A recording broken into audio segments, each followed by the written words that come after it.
दोस्तों नमस्कार, आप सभी का स्वागत है एग्री मस्ती यूट्यूब चैनल पर। और दोस्तों मैं आपके पेपर का आंसर की लाया हूं, जो कि बीएससी एग्रीकल्चर 6 सेमेस्टर का पेपर हुआ है, farming system, precision farming and sustainable agriculture का।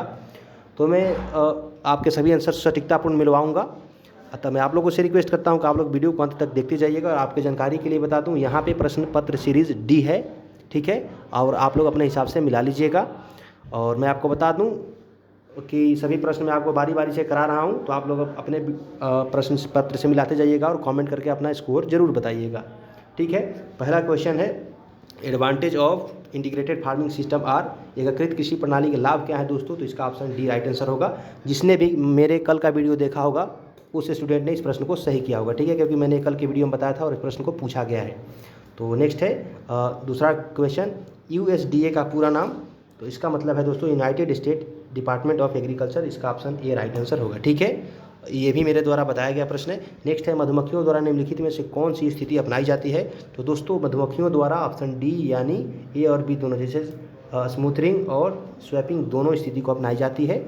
नेक्स्ट है, ओलेरी कल्चर से तात्पर्य है? तो दोस्तों ओलेरी कल्चर का मतलब होता है वेजिटेबल प्रोडक्शन, यानी चौथा प्रश्न का राइट आंसर होगा आपका ऑप्शन बी यानी सब्जी की खेती से, ठीक है। और नेक्स्ट है, कृषि प्रणाली एक क्या है दोस्तों? तो जो कृषि प्रणाली होता है दोस्तों, इसका राइट आंसर होगा पांचवा का ऑप्शन सी यानी समग्र दृष्टिकोण। कृषि प्रणाली क्या है? एक समग्र दृष्टिकोण है, ठीक है। और नेक्स्ट है आपका छठा प्रश्न। ये प्रश्न काफ़ी लंबा है। कृषि की वह प्रणाली जिसका उद्देश्य भविष्य का पीढ़ी के लिए प्राकृतिक संसाधनों के आधार के खतरे में डाले बिना वर्तमान पीढ़ी को भोजन की आवश्यकता को पूरा करता है दोस्तों, ये उसे क्या कहते हैं? उसे कहते हैं सस्टेनेबल एग्रीकल्चर। क्या कहते हैं? सस्टेनेबल एग्रीकल्चर, जिसको हम लोग सतत कृषि या स्थायी या टिकाऊ खेती भी कहते हैं। नेक्स्ट है, JBNF का पूर्ण रूप क्या है दोस्तों? तो इसका मतलब होता है, यहाँ पे देखेंगे तो इंग्लिश में जीरो बजट नेचुरल फार्मिंग होता है, ठीक है। ऑप्शन ए इसका राइट आंसर होगा 7वां नंबर क्वेश्चन का। नेक्स्ट है, निम्नलिखित में से कौन सी एक पूंजी प्रधान फसल है? तो दोस्तों आप इन ऑप्शंस को देखेंगे तो आप कहेंगे एक नहीं बल्कि ये सभी, यानी गन्ना, आलू, सॉरी मैं आपसे माफ़ी चाहता हूँ। यहाँ पे अगर आपको देखा जाए तो ये सभी, इसका राइट आंसर होगा ऑप्शन डी यानी गन्ना, आलू और केला, ये सभी के सभी क्या है? ये कैश क्रॉप है, ठीक है। और नेक्स्ट है, और यहाँ पे आप इंग्लिश में देखेंगे क्वेश्चन को तो कैपिटल इंटेंसिव क्रॉप है, तो इस पर्पज से देखेंगे तो इसका ऑप्शन डी राइट आंसर होगा। नेक्स्ट है, उत्तर प्रदेश के तीनों मौसम में उगाई जाने वाली फसल कौन सी है? दोस्तों मक्का जो है, यानी ऑप्शन ए इसका राइट आंसर होगा 9वां का। नेक्स्ट है, कपास है। कपास दोस्तों क्या है? ये वाइट गोल्ड में है और फाइबर क्रॉप दोनों है, इसलिए इसका राइट आंसर होगा 10 नंबर का ऑप्शन सी। नेक्स्ट है, फैक्टर्स ऑफ प्रोडक्शन आर। दोस्तों इस प्रश्न को मैंने काफ़ी अच्छे से आपको बताया था अपने वीडियो में, और इस प्रश्न को पूछा गया है।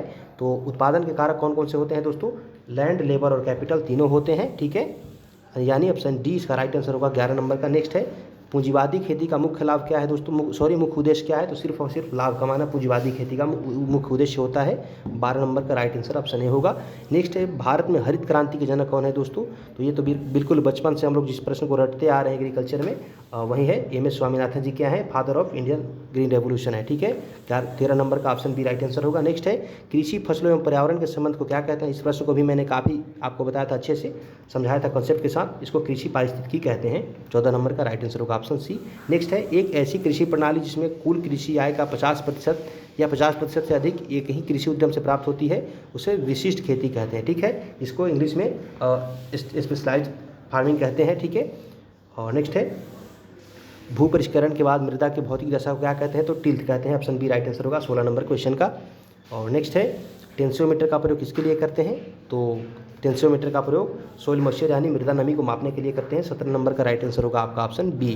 नेक्स्ट है, दलहनी फसलों के बीजों का टीकाकरण, यानी इसको इंग्लिश में बात करें तो इनोकुलेटेड बाय, तो इसे राइजोबियम के द्वारा इसको कल्चर किया जाता है, और इस वही प्रश्न को मैंने बताया था कल के वीडियो में।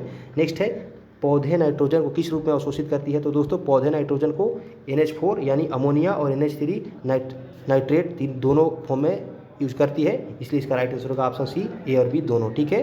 जैसे धान हो गया, गन्ना हो गया, ये सब जो है NH4 के रूप में नाइट्रोजन को लेता है, और बाकी जो क्रॉप्स हैं वो नाइट्रेट के रूप में नाइट्रोजन को ग्रहण करते हैं। नेक्स्ट है, नील हरित शैवाल का प्रयोग धान के खेत में करते हैं, इसका राइट आंसर होगा ऑप्शन डी 20 नंबर क्वेश्चन का। और ठीक है, नेक्स्ट क्वेश्चन है आपका 21 नंबर में, गली फसलों का मुख्य कार्य क्या है?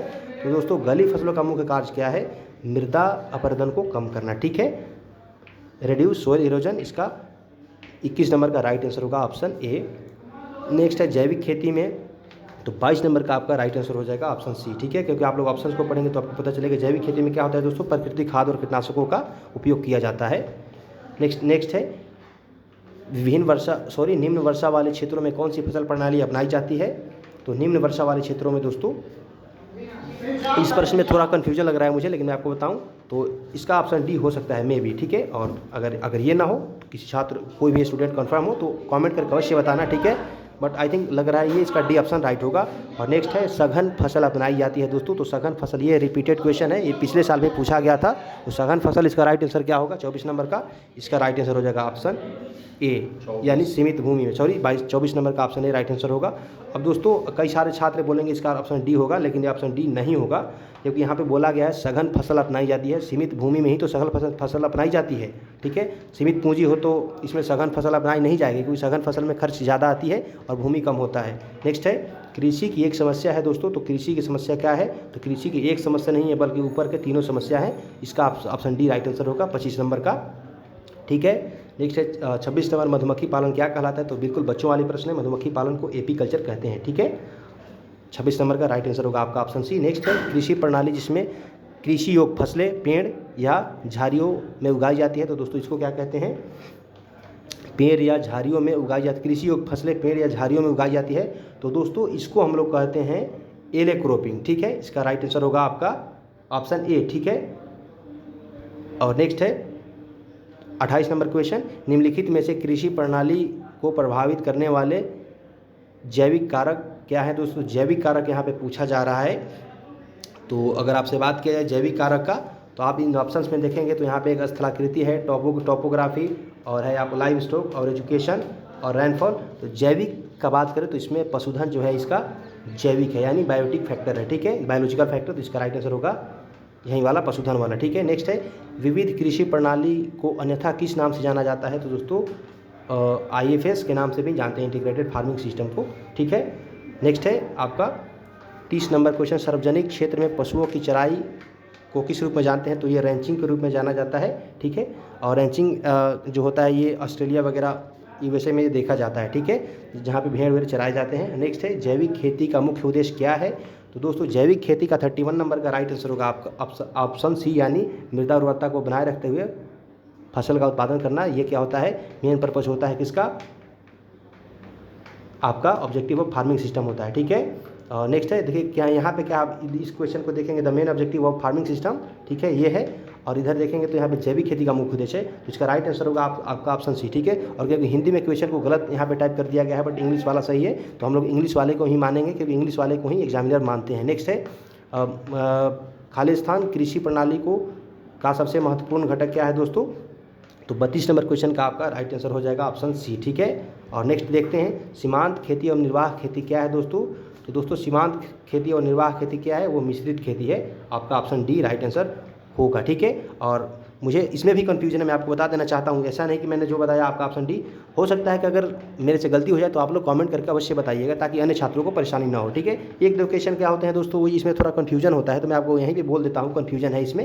नेक्स्ट है गली फसलों के मुख्य कार्य क्या है, तो दोस्तों गली फसलों का मुख्य कार्य क्या है दोस्तों, इसका है मृदा अपरदन को कम करना। शायद इस प्रश्न को रिपीट कर दिया गया है इस एक ही पेपर में। नेक्स्ट है निम्नलिखित में से कौन सी मृदा संरक्षण का मूल सिद्धांत नहीं है, तो दोस्तों मूल सिद्धांत मृदा संरक्षण का कौन सा नहीं है, तो अपर्याप्त जल निकासी जो है ये मृदा संरक्षण का मूल सिद्धांत नहीं है, अन्यथा बाकी के जो 3 ऑप्शन हैं ये मृदा संरक्षण का मूल सिद्धांत हैं, बट ये ऑप्शन बी वाला नहीं है, यानी 35 नंबर का ऑप्शन बी राइट आंसर होगा। नेक्स्ट है भूमि समतुल्य अनुपात का प्रयोग किसके मूल्यांकन के लिए करते हैं, तो दोस्तों ये मल्टीपल क्रॉपिंग के मूल्यांकन के लिए, यानी ऑप्शन सी बहुफसल के मूल्यांकन के लिए LER का यूज़ करते हैं। और दोस्तों मैंने इस प्रश्न को बताया था अपने वीडियो में, और मैं आपको इन्फॉर्म करा देना चाहता हूँ कि जितने भी आपके आगे पेपर होने वाले हैं उन सभी के वीडियो हमारे चैनल पे डले हुए हैं और आगे भी डाले जाएंगे, तो उस वीडियो को देखना बिल्कुल ना भूलिएगा, ठीक है। और PDF नोट्स प्राप्त करने के लिए टेलीग्राम चैनल को ज्वाइन करना, और हाँ मुझे इंस्टाग्राम पे फॉलो करके कोई भी पर्सनली क्वेश्चन पूछ सकते हैं, ठीक है। तो आगे बढ़ते हैं। नेक्स्ट है 37 नंबर एग्रीकल्चर किस भाषा से लिया गया शब्द है, तो ये बिल्कुल बच्चों वाले प्रश्न है। एग्रीकल्चर लैटिन भाषा का शब्द है, ऑप्शन डी राइट आंसर होगा। नेक्स्ट है 38 नंबर, निम्नलिखित में से कौन सा मृदा उर्वरता को पुनर्स्थापित करता है? तो दोस्तों मृदा उर्वरता को पुनर्स्थापित दलहनी फसलें करती है, इसका ऑप्शन डी राइट आंसर होगा। नेक्स्ट है सनई गन्ना की फसल चक्र सघनता होती है तो कितना होता है? दोस्तों ये थोड़ा जो है ना, ये आपका न्यूमेरिकल टाइप का क्वेश्चन है, लेकिन मैं आपको बता दूं, अगर हरी खाद वाली फसल हो तो उसको अलग से नहीं जोड़ा जाता है, ठीक है, क्योंकि गन्ना जो है वो लगभग 1 साल का फसल होता है, तो हम लोग 1 साल को ही मानेंगे। उसको निकालने के लिए फसल वर्ष में फसलों की संख्या बटा फसलों का वर्ष होता है, तो ऐसे करेंगे तो हम लोगों का निकल करके आएगा, वो होगा आपका ऑप्शन बी यानी 100%, ठीक है। आगे बढ़ते हैं, 39 नंबर का मैंने आपको बताया, option b right answer. Next है फसल सघनता का सूत्र क्या होता है? इस प्रश्न को भी मैंने काफ़ी अच्छे से बताया था। इसका सूत्र होता है फसल सघनता का यानी क्रॉप इंटेंसिटी का, फसल सघनता बराबर कुल फसली क्षेत्र बटा शुद्ध फसली क्षेत्र गुने 100। ये भी प्रश्न पूछा गया है, और मैं कितने प्रश्न पे बताऊं कि ये भी मेरे द्वारा बताया गया, मैंने सभी प्रश्नों को बताया था, आपने देखा नहीं होगा इसलिए आपको नहीं पता चला होगा। इसलिए मैं बोलता हूँ जितने भी चैनल पर डले हुए हैं सभी का लिंक मैं टेलीग्राम में डाल देता हूँ शाम को डेली, और वहाँ से जो भी स्टूडेंट देख करके जाएगा, गारंटी हूँ वो सारे के सारे प्रश्न करके आएगा। इसलिए टेलीग्राम को अवश्य ज्वाइन करना और इंस्टाग्राम पे फॉलो अवश्य कर लेना। नेक्स्ट है जब 2 या 2 से अधिक फसलों को बिना किसी पंक्ति व्यवस्था को एक साथ उगाया जाता है तो उससे हम लोग क्या कहते हैं? मिश्रित फसल कहते हैं। यहाँ कंफ्यूज नहीं होना है, ऑप्शन बी में दिया है मिश्रित खेती, लेकिन वो नहीं होगा, इसका ऑप्शन सी राइट आंसर होगा, ठीक है। नेक्स्ट है रिले क्रॉपिंग को और किस नाम से जानते हैं दोस्तों? तो इसको अतिछादी फसल के नाम से जानते हैं, ठीक है। ओवरलैपिंग क्रॉपिंग के नाम से जानते हैं किसको? रिले क्रॉपिंग को।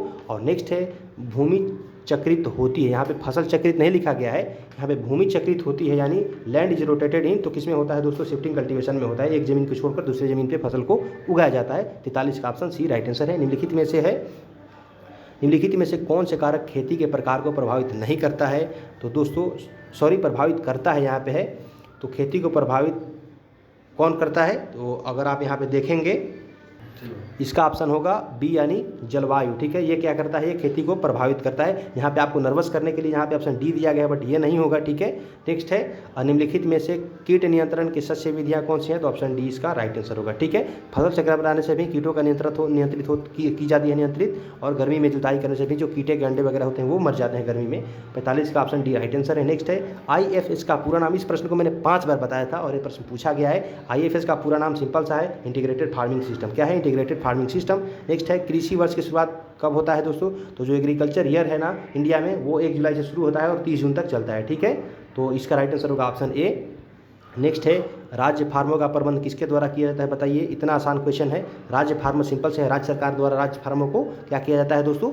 संचालित किया जाता है, प्रबंधन किया जाता है, ठीक है। नेक्स्ट है ICAR भारतीय कृषि प्रणाली अनुसंधान संस्थान कहाँ है दोस्तों? ये मोदीपुरम मेरठ में है, ऑप्शन सी इसका राइट आंसर होगा 49 का। नेक्स्ट है 50 नंबर क्वेश्चन, गेहूं में क्या है दोस्तों? तो गेहूं कैसा है? आप इन ऑप्शंस को देखेंगे, दलहनी फसल है तो नहीं है, तिलहनी फसल है तो नहीं है, खरीफ मौसम की फसल है तो नहीं है, तो इसका राइट आंसर होगा ऑप्शन सी यानी कार्बोहाइड्रेट युक्त फसल है गेहूँ, ठीक है। नेक्स्ट है मक्का प्लस आलू प्लस प्याज क्या है दोस्तों? तो ये द्विवर्षीय फसल चक्र है, ठीक है, द्विवर्षीय फसल चक्र है, ऑप्शन ए इसका राइट आंसर होगा 51 का। क्योंकि दोस्तों क्या होता है, जो अगर मान लीजिए फसल चक्र ऐसे निकाला जाता है जैसे मक्का और आलू और प्याज लिखा हुआ है, तो मक्का जो है आपका खरीफ का क्रॉप है, ठीक है, और आलू जो है रबी का क्रॉप है। ये दोनों मिलकर के 1 साल के हो गए, और ये हो गया प्याज, ये फिर आगे फिर 4 महीने का फसल हो गया, 5 महीने का। तो जब 1.5 साल आता है ना लगभग, तो उसको क्या करते हैं? उसको 2 साल मान लिया जाता है, इसलिए इसका राइट आंसर होगा ऑप्शन ए। नेक्स्ट है फसलों का वार्षिक क्रम और स्थानिक व्यवस्था कहलाती है दोस्तों। तो ये क्या कहलाती है? क्रॉपिंग पैटर्न कहलाती है, ठीक है। आप लोग 52 नंबर को मिला लीजिएगा, 52 नंबर का राइट आंसर होगा आपका ऑप्शन ए यानी फसल प्रारूप, जिसको इंग्लिश में क्रॉपिंग पैटर्न कहते हैं। नेक्स्ट है फसल उत्पादन कृषि वानिकी मुर्गी पालन एवं पशुधन घटक हैं, तो किसे घटक है दोस्तों? ये फार्मिंग सिस्टम के घटक है, इस प्रश्न को भी मैंने बताया था। नेक्स्ट है रेशम कीट पालन को क्या कहते हैं? ये बच्चों वाले प्रश्न, सेरीकल्चर कहलाता है, ठीक है, सिल्कवर्म को पालना। नेक्स्ट है शुष्क कृषि की प्रमुख समस्या क्या है? तो ये मृदा नमी को संरक्षित करना एक बहुत बड़ी समस्या होती है, किसमें?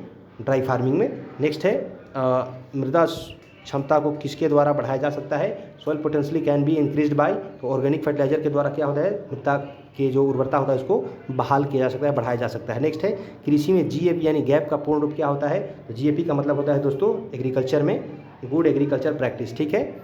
नेक्स्ट है आपका उर्वरकों में क्रांति के साथ कौन सा रंग, यानी यहाँ पे आपसे पूछा जा रहा है कि वो कौन सा रंग है जिससे उर्वरक यानी फर्टिलाइजर रेवोल्यूशन जो हुआ था इंडिया में उसको दर्शाया जाता है। जो ग्रे रेवोल्यूशन है ये किसके लिए, फर्टिलाइजर्स के लिए है, ठीक है। ग्रे रेवोल्यूशन उर्वरकों के लिए किया गया हुआ था। नेक्स्ट है कृषि सिंचाई पद्धति से अधिकतम जल संरक्षण किसमें होता है, तो यहाँ पे आप ऑप्शन दिखेंगे तो आप ऑटोमेटिक इसका आंसर कर देंगे। नंबर 1 है जल चक्र, बिल्कुल नहीं। ट्यूबवेल बिल्कुल नहीं। छिड़काव बिल्कुल नहीं। तो ड्रिप सिंचाई के माध्यम से क्या होता है दोस्तों, आपका सबसे अधिक जल का संरक्षण होता है। इसका राइट आंसर होगा आपका ऑप्शन सी यानी ड्रिप इरीगेशन। नेक्स्ट है ये अपना लास्ट क्वेश्चन है। और लास्ट क्वेश्चन का दोस्तों आंसर बताने से पहले मैं आप लोगों से कहूँगा कि आप आने वाले जितने भी पेपर्स हैं उसके वीडियो देखना चाहते हैं तो आप टेलीग्राम ग्रुप ज्वाइन कीजिए। वहाँ पे स्पेशल वीडियो का लिंक भेजा जाता है डेली। वहाँ से आप वीडियो देख करके बिल्कुल सभी प्रश्नों को चुटकियों में हल कर सकते हैं। साथ ही आपको वहाँ पे PDF नोट्स भी दिए जाएंगे। तो अब आगे बढ़ते हैं दोस्तों। ये 60वां नंबर प्रश्न का आंसर बताता हूँ आपको। एक प्रणाली है जो उर्वरक, कीटनाशकों और हार्मोन जैसे सिंथेटिक इनपुट के प्रयोग से बचती है, वो क्या कहलाती है दोस्तों। इसका आपका राइट आंसर हो जाएगा ऑप्शन बी यानी जैविक खेती, ठीक है दोस्तों। मैं आशा करता हूं कि इस वीडियो के माध्यम से आपने सभी प्रश्नों को मिलाया होगा और आप कमेंट करके ये भी बता देना कि आपका स्कोर कितना हुआ, ठीक है।